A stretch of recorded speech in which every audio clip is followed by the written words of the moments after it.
15, verso 58, eu quero parabenizar a União Masculina pelo tema e pela divisa, muito bom. Deus, eu tenho certeza que inspirou os irmãos. Então, todos acharam? Amém? E a gente poderia fazer tantas considerações, né? Os irmãos são bênçãos na nossa vida, mas vamos para a mensagem. Vamos para a mensagem. Nos diz assim a inerrante, a infalível, a poderosa palavra do Senhor. Quando a gente fala assim, poderosa palavra do Senhor, eu lembro da minha transformação e quero lembrar os irmãos da sua transformação. Você hoje é salvo, você hoje é transformado, foi pelo poder do Espírito, pelo poder dessa palavra. Essa palavra tem espada de dois gumes, que penetra na divisão da alma, do Espírito, entre juntas e medulas, é apta para discernir os nossos pensamentos e intenções do nosso coração. Essa palavra que liberta. Hoje nós somos salvos, hoje nós fazemos parte de uma nação santa, de um povo adquirido, de um sacerdócio real, porque o Senhor nos deixou a sua palavra, porque o Senhor nos falou através da sua palavra, e a palavra de Deus diz que a fé vem pelo ouvir, e o ouvir pela palavra de Deus. Nossa palavra nos transformou e deve ser, e continuar sendo, lâmpada para os nossos pés e luz para o nosso caminho. Essa palavra também deve continuar agindo na nossa vida, porque nós entramos, nos convertendo, estamos em um processo de santificação rumo à glorificação. Essa palavra nos diz assim: como purificar o conceito do seu coração? Observando conforme a sua palavra. Essa palavra também nos diz em João 17:17: santificai-vos na verdade, a tua palavra é a verdade. Então essa palavra não é comum não, é um livro poderoso que nos mantém na presença do Senhor. Ai de nós se não fosse a sua palavra. Diz assim, portanto, meus amados irmãos, sede firmes e constantes, sempre abundantes na obra do Senhor, sabendo que o vosso trabalho não é vão no Senhor. Gostaria de convidar minha esposa, a diaconisa Sônia, que ela também é diaconisa na terceira igreja batistinha, que estivesse nesse momento nos elevando a palavra de oração. Homens unidos servindo ao reino de Deus. União é uma exigência de Deus. É impossível servir o reino se manter servindo, frutificando, cometendo uma arbitrariedade, não cumprindo esse princípio. Esse tema me faz lembrar o Salmo 133, ó quão bom, quão suave que os irmãos vivem união. Mas ele vai discorrendo algo que, resumindo esse salmo, fala que para ter a presença do Espírito, que um dos símbolos do Espírito Santo é o azeite, que desce sobre a cabeça, sobre a orla de Arão, e vai indo, e lá no finalzinho de 17, o Senhor ordena a bênção e aquilo. Então, para ser abençoado, com a presença de Deus, tem que haver união. E Jesus nos ensina que um reino dividido ele não subsiste, né? Então eu quero parabenizar por um tema e parabenizar o irmão, porque eu percebo que nesta igreja há união. E onde há união, há a presença do Espírito. Onde há a presença do Espírito, há liberdade, né? E há outras coisas que têm a ver com aquilo que o Espírito Santo age na nossa vida. Então a união não é só algo notório na união masculina missionária, mas em toda a igreja. Eu quero parabenizar. Isso é fruto do mistério, de um pastor que prega e vive a união. Isso contagia o rebanho. Então eu quero parabenizar os irmãos. Mas eu quero aqui rapidamente, o horário está um pouco avançado, fazer uma introdução que Paulo aqui no capítulo 15 ele está tratando de uma doutrina que é coluna do Evangelho. De uma doutrina que é fundamental do Evangelho, que é a doutrina da ressurreição. Então, a gente percebe na Bíblia que a doutrina da ressurreição não é só algo do Novo Testamento. Ela está presente no Pentateuco, ela está presente na era dos patriarcas, ela está presente através do profeta Isaías, Daniel e outros. Mas Jesus, no Novo Testamento, de maneira mais elaborada, ele trata melhor dessa doutrina da ressurreição. E o apóstolo Paulo também tratou várias vezes, foi o que mais falou dentre os apóstolos sobre a doutrina da ressurreição. Lembrando que doutrina é um conjunto de ensinamentos da palavra do Senhor. Então, Paulo chega a falar que assim, olha, se vocês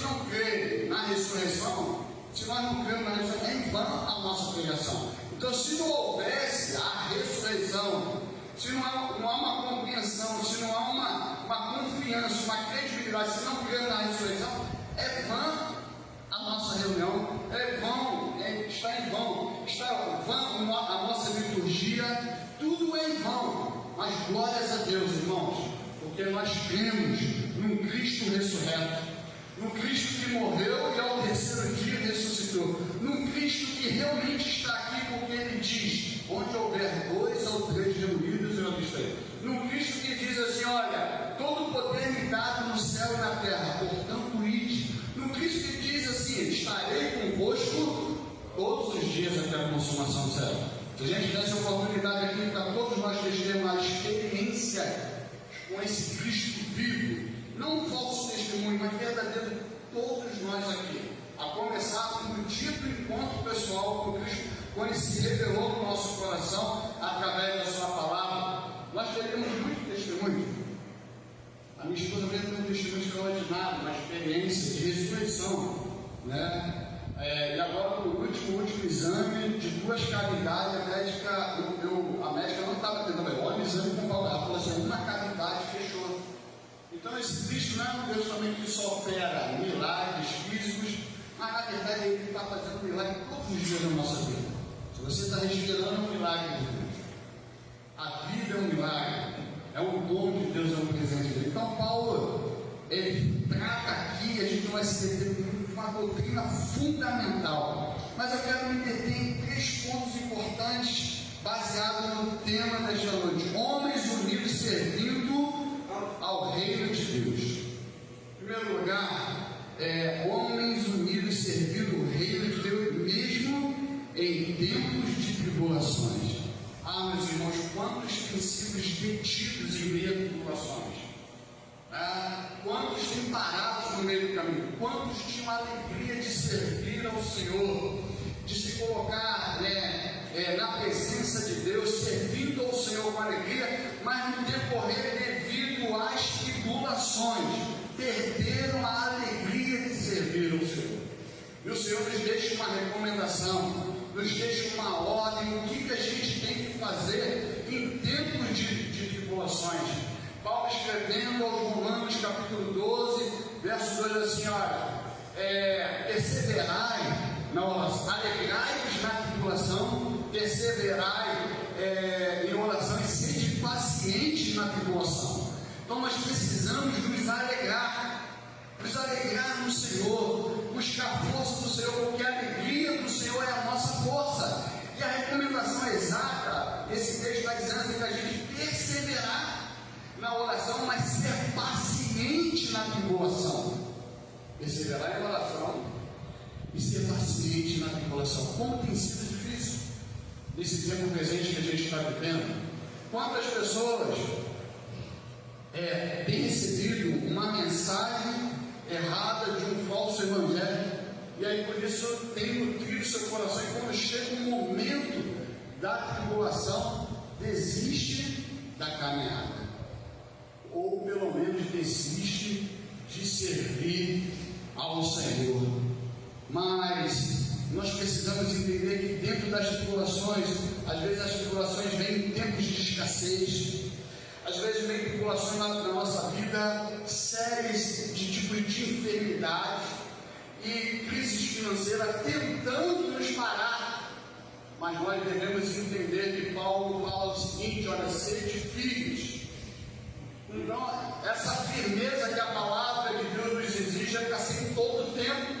Quando diz assim, sede constante, ou seja, seja em tempos de comunhão, de bonança, ou tempo de mar revolto, tempo de tempestade, nós precisamos manter a firmeza, e só é possível manter a firmeza quem constrói a cada dia a sua casa na hora. Jesus, certa vez, narrando uma parábola, ele contou uma parábola de um homem que construiu a sua casa na rocha, e construir a casa na rocha dá trabalho.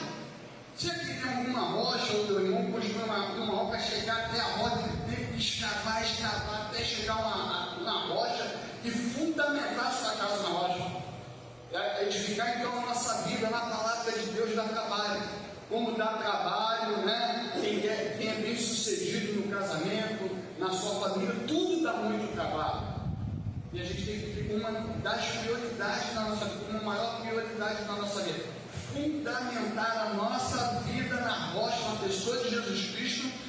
E ele diz que fundamentar a sua casa na rocha é fundamentar a sua vida na palavra de Deus. Não esperar a tribulação chegar e edificar a nossa vida, mas durante todo o tempo nós temos que fundamentar. Porque aí quando a chuva vier sobre o nosso telhado, não vai causar dano. Quando os ventos soprarem ao lado da nossa casa, da nossa vida, não vai danificar a nossa casa espiritual. Quando vier os rios, não vai destruir o nosso alicerce espiritual. Então, irmãos, nós temos que ser pacientes, nós temos que ser firmes, nós temos que confiar no que a palavra de Deus diz.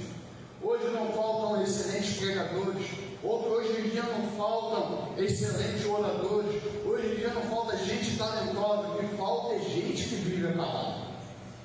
Então, o que está acontecendo?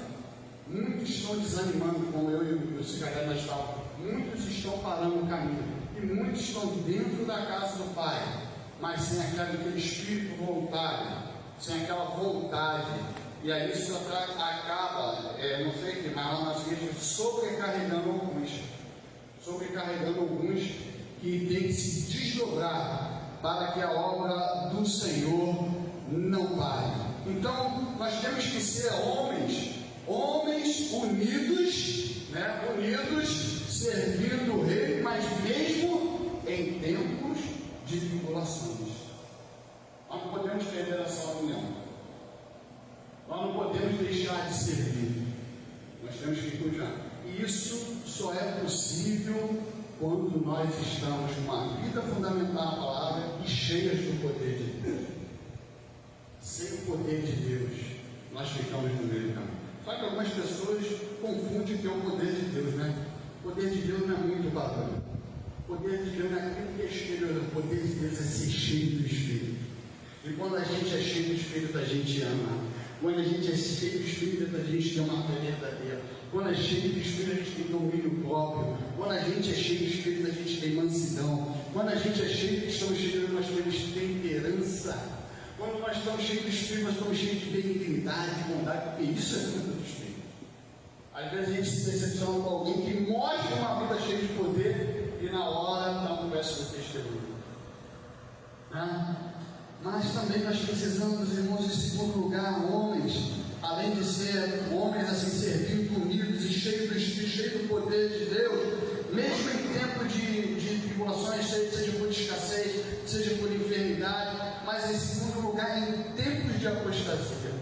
Nós também, além de muitas tribulações, eu costumo dizer assim, o Brasil está em crise, o pastor Elipe explicou muito bem, é o preocupante. O planeta sempre passou por muitas crises. E agora não, mas o céu nunca fica em crise. Eles têm que confiar nisso. A nossa providência, a nossa provisão não vem do Bolsonaro, não vem do Lula, de homem algum. A nossa providência, a nossa provisão vem do céu. Vem de Deus. Porque a Bíblia nos diz: nunca viu um justo a mendigar o pão, nem a sua descendência a ser desamparada. E não é só no sentido de comer, beber e as vestimentas, não. Em todos os sentidos, Deus está cuidando de nós. Como nós dissemos, Ele é Senhor, Ele é dono das nossas vidas. E não vai permitir nada além do que a gente possa suportar. E lembrando que somos peregrinos nessa terra. Estamos caminhando para o céu e dentro do contexto também que o pastor Pedro colocou aqui, né, louvando o Senhor. Então, nós estamos em tempo de apostasia. Né? E aí, meus irmãos, o número de desigrejados é maior do que gente que tem uma congregação. Apostasia não é para o ímpio, essa palavra, é para aquele que um dia creu e deixou de crer. Um dia aquele que veio loucar, pregou, adorou, louvou, sentou no banco da igreja. Mas a apostasia também não se limita só a quem estava dentro do templo e um dia não está mais. Infelizmente tem apostasia dentro das igrejas. Se alguém, mesmo sendo membro, vai no culto, mas não acredita na volta de Jesus, não acredita na doutrina da ressurreição, não acredita na doutrina da soteriologia, que é a doutrina da salvação, se um dia se apostatou da fé.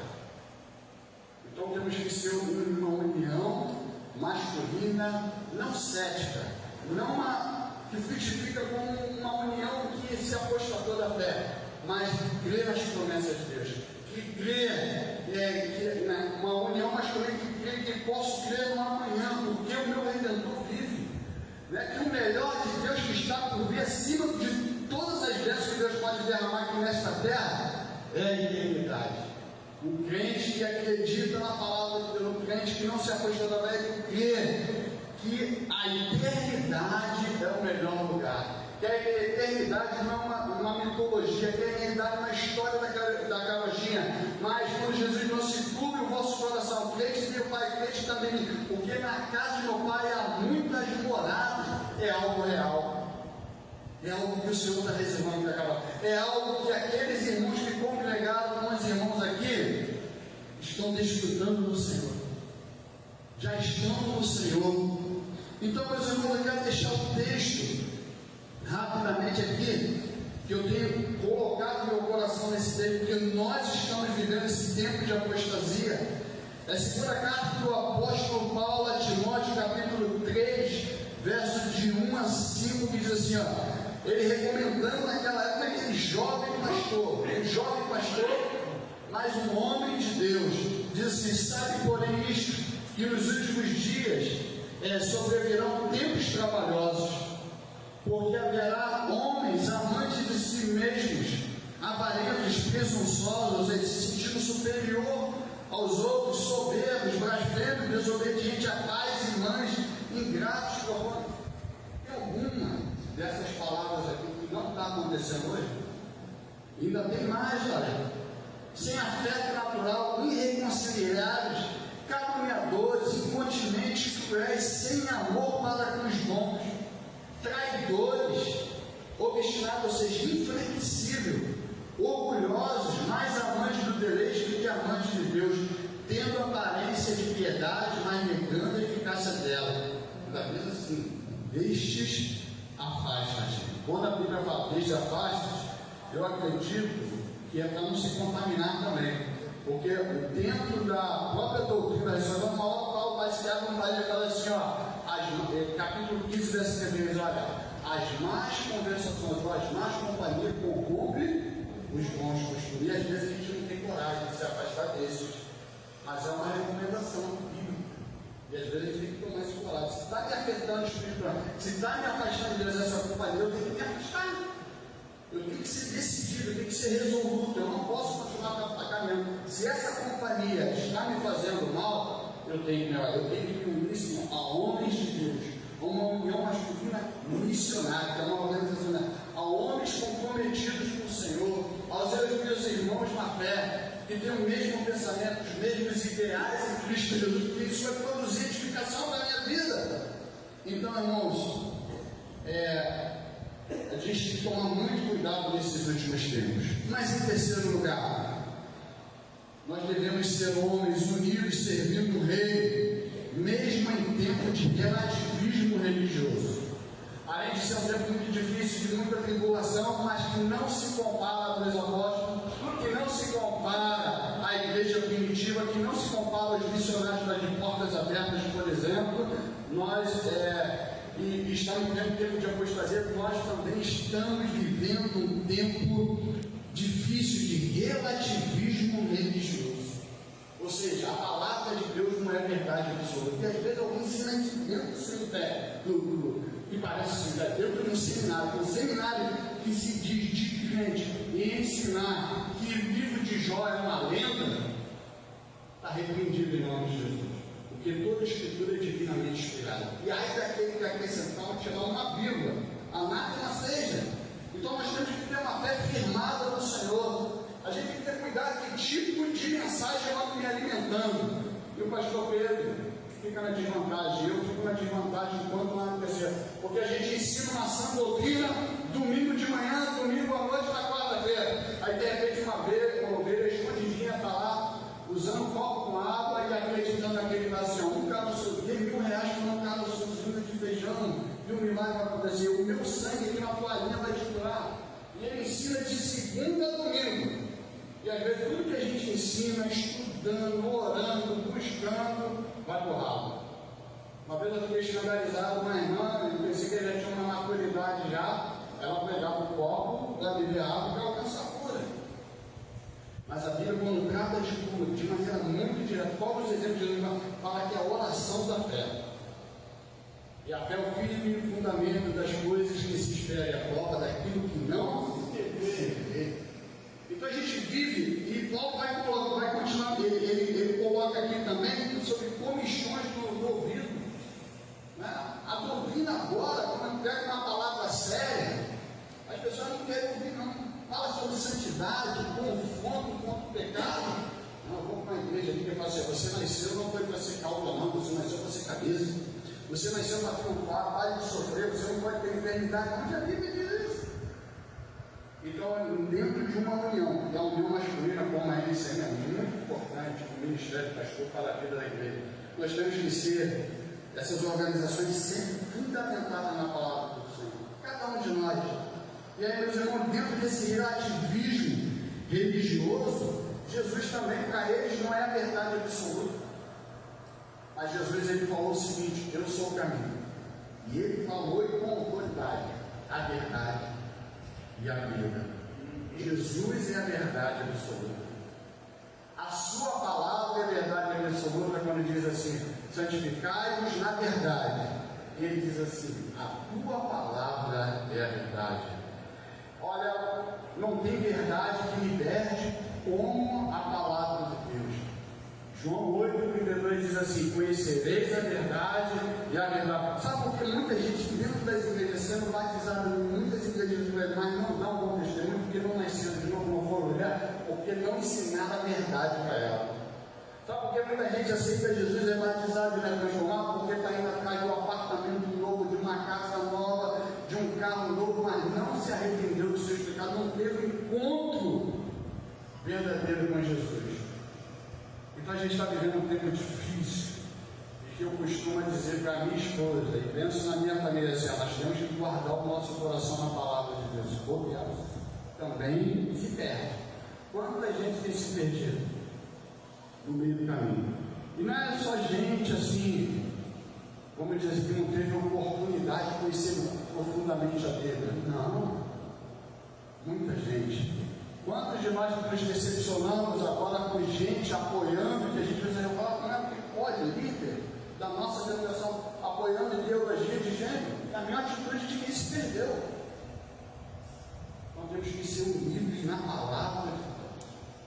E mesmo em tempos de um relativismo, dentro dessa religiosidade, né, que a maioria está abraçando, nós temos que ser um povo sem medo de ser diferente, que é o lema lá da nossa igreja: uma igreja sem medo de ser diferente. Deixe de nos chamar de quadrado, deixe de nos chamar de ultrapassado. Mas o que Pedro falou: o que me importa? Agradar a Deus ou os outros? Agradar a Deus. Irmãos, a perseguição já está começando. A gente tem que lutar pelo nosso país, a gente tem que orar, a gente tem que não aceitar o que não nos encontra. Mas se conseguir, todos nós temos que estar preparados. Nós não podemos negar a nossa fé. Nós temos que preparar, porque nós, como diz o tema, além de servir, pertencemos a um reino. Um reino que não tem fim. Um reino real. Esse reino, nós, como súditos, mais que súditos, também filhos, nós estamos caminhando para lá. Às vezes eu tenho que pensar assim: quanta gente boa foi na pandemia, né? Quanta gente Deus recolheu. Irmãos nossos na terra, e Deus sabe de todas as coisas. Talvez Deus poupou eles de coisas que concorriam nele. Deus é quem sabe de todas as coisas, mas o Senhor se acaba na morte, o Senhor sabe. A gente tem que começar a enxergar as coisas como Deus enxerga. A gente tem que começar a enxergar as coisas e sentir como a Bíblia nos ensina. E aí pode acontecer o que for, mas não vamos se tornar pessoas infelizes. Quando a gente acredita na promessa, a infelicidade não tem vez no nosso coração. Mas se a gente colocar o nosso tesouro aqui nessa terra, no nosso coração, aí sim, a probabilidade de frustrações, de decepções, de nos levar à infelicidade é muito grande. E Jesus falou assim: onde estiver o vosso tesouro, ali estará o vosso coração. Onde está o nosso tesouro maior? É de fato o céu? Tem que ser. Nosso coração tem que estar acima de tudo. Eu não estou dizendo que ninguém tem que. Davi até falou, e por isso eu recebi as bênçãos do Senhor na terra do que vem. Deus continue nos abençoando. Mas, e se a oliveira não deu seu fruto? E se no curral não houver mais gado?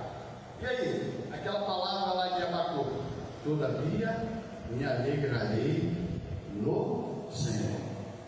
Ainda que a figueira não for esse, produto da oliveira minta, a oliveira não deu seu fruto, no curral não há gado, mas todavia me alegrarei no Senhor. Sabe quem consegue se alegrar no Senhor? Mesmo na escassez, mesmo em enfermidade, mesmo em tribulações, mesmo nesse relativismo religioso, mesmo em todo mundo não quer continuar crendo, quem tem uma fé genuína em Jesus.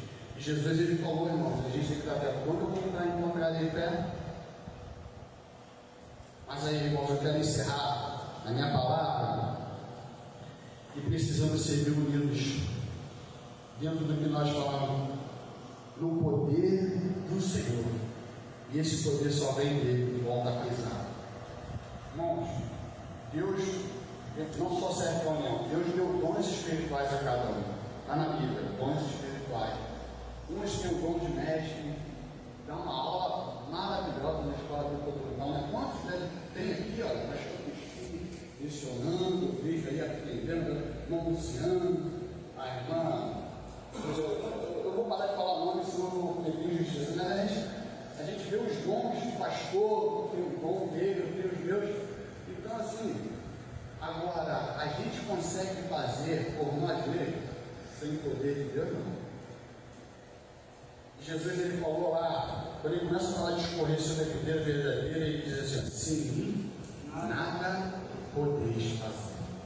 Então, só pelo poder de Deus. E aí, às vezes, a pessoa fala: mas eu não tenho estudo, mas eu não tenho condições de suprir aquele irmão, deixou aquele cargo, aquele ministério não tem condições. Meus irmãos, é pelo poder de Deus. A capacidade, a sabedoria vem do alto. Deus escolheu homens eruditos como o apóstolo Paulo, mas escolheu uma pessoa que não teve oportunidade de ser como Paulo, foi Pedro, e Pedro não deixou a desejar. Pedro conseguiu algo que Paulo não conseguiu pregar, e 5 mil se converteram. Olha como é que esse Deus é maravilhoso. Deus não faz assim, cada um é importante da união masculina, cada um da igreja tem que servir, mas entendendo que precisamos servir na dependência do Espírito Santo. Na dependência de Deus. Isso é poder de Deus. Não é balela, não, é poder de Deus. Se você ministra muito bem algo, se você. Zelatoria, que ministério maravilhoso. Muita gente não tem capacidade, mas eu vejo que a irmã aqui faz algo assim maravilhoso. Como ela cuida bem do tempo. Está no mesmo nível que todos os ministérios. Como é importante, como agrada o coração de Deus. Agora, isso também é a luta dela com netinho. É o poder de Deus na vida da irmã. Ela consegue dar conta do ministério dela. É o poder de Deus. Pastor Pedro, pregar, ainda dirigir ônibus, conduzir todo mundo. É o poder de Deus na vida do irmão, do pastor. Tudo que nós fazemos. E Paulo, ele fala assim: eu sou o que sou, é pela graça de Deus. E se você acha que não tem condições, vou trazer uma palavra, pega no teu coração. Paulo também falou assim: posso todas as coisas naquele que me fortalece. Então não vai ser relativismo, não vai ser tribulação. Pode a maioria estar pensando ao contrário da Bíblia, mas se minha Bíblia está em Jesus, eu vou continuar olhando para frente, vou continuar marchando, vou continuar fazendo a obra de Deus, vou continuar fazendo a diferença, aconteça o que acontecer. Deus no controle da minha vida, e os planos do Senhor não podem ser frustrados na minha vida, na minha família, no meu ministério, porque nenhuma arma forjada, preparada do inferno vai prevalecer contra nós. Amém? Que Deus continue nos abençoando, abençoando esta linda união masculina que eu gostei, mas pastor Pedro, eu gostei de ver aqui as irmãs aqui, os irmãos lá, né? Uma vez por mês é legal, muito bom. E aí lá fiquei à vontade, vendo assim os irmãos, depois que coisa maravilhosa, né? Então assim, é uma união masculina muito bonita, que Deus concede assim, continue abençoando a cada dia mais, a pessoa do presidente, Tenho certeza que Deus tem dado sabedoria ao irmão, não só para esse brilhante trabalho, mas na condução, né, dessa união. Por isso que ela está bonita assim. Que Deus continue iluminando o irmão, dando sabedoria e sustentando o irmão, porque todo soldado que está à frente de uma batalha incomoda o inferno. Mas que não falte a graça e o poder de Deus na vida do irmão, sustentando o irmão firme na obra do Senhor. E que possamos ser firmes e constantes, sempre abundantes na obra do Senhor, sabendo que o nosso trabalho não é vão. E só não é quem acredita que não é em vão, quem acredita na eternidade, quem acredita na ressurreição. Porque como Cristo ressuscitou, nós vamos ressuscitar também. Amém? Obrigado, pastor Pedro, pela confiança, Diácono Joelson, e obrigado, igreja pastor Pedro, por estar nos acolhendo. Eu vejo que é um novo tempo, um tempo de servir, aprendendo, ser pastoreado, e eu me sinto muito amado, muito querido, a minha esposa também. Muito obrigado pelo carinho dos irmãos. Já me sinto aqui, a carta ainda vai chegar, mas eu já me sinto aqui, fazendo parte dessa linda família, tá? E não só o pastor Pedro, mas todos não pode contar conosco.